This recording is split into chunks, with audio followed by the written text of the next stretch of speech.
Hey guys, how's it going? Once again, I have for you another Shovel Knight video. Now, for today I'm going to be telling you guys what I think is the most beneficial armor in each of the Shovel Knight campaigns. For the first one I'm going to be going over is the Shovel Knight campaign.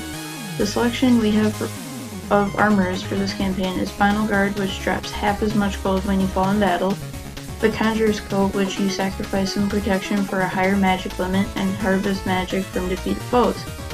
The Dynamo Mail makes you perform 2 consecutive shovel drops to unleash a powerful charge slash. Next we have is the Mail of Momentum.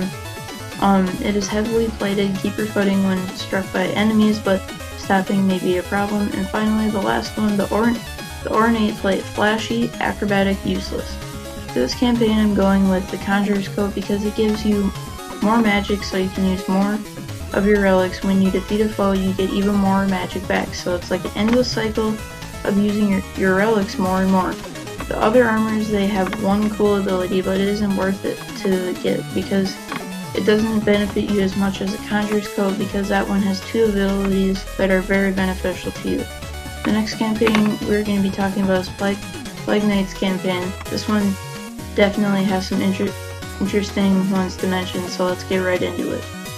The first one is Treasure Trappings. This one magnetizes treasure when you charge and drop half as much gold when you fall in battle. The next one is the Goo Garment.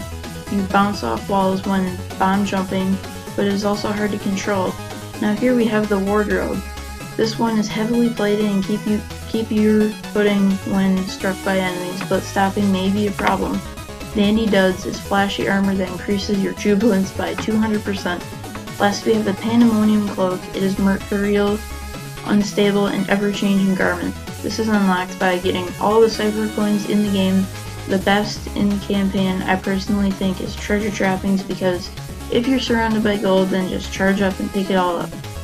And you drop half as much gold when you die, so you're gaining a lot of gold in the long run. If you lose it, you can just charge again. This armor is very self-sufficient, so you can gain more gold with ease throughout the campaign. Finally, we have my favorite campaign, Specter of Torment, my favorite campaign in Knight from all the campaigns in the game. First, to start off, we have the Cloak of Clemency. This one will make you lose will and darkness instead of falling and dying in pits or from being attacked by enemies. And you drop less gold when you fall in battle. Next is Rail Mail, an advanced cloak. Hold down when landing to grind quickly along surfaces and spikes as if they were rails. The next one is Striker's Shaw. Hold attack to charge, then release a superior sliced boing. Here's the Raiment of Risk. Break checkpoints to lower your max will, but boost attacks and regenerate darkness until you fall in battle. Now we have the Spooky Ghostly Garb that makes you look more imposing and fearsome than ever, but to no effect.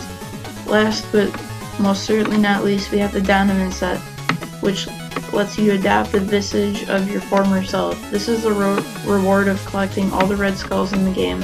The best one in this amazing campaign is the Cloak of Clemency. This is super helpful for when you accidentally make a mistake and die. You get revived, but your will and darkness is cut in half. If you die again, then you're dead. You go back to the last checkpoint you passed. But I think this is really handy because then you don't have to worry about dying in one shot from spikes or an enemy. You can play a little more freely, knowing you essentially have an extra life if you fall.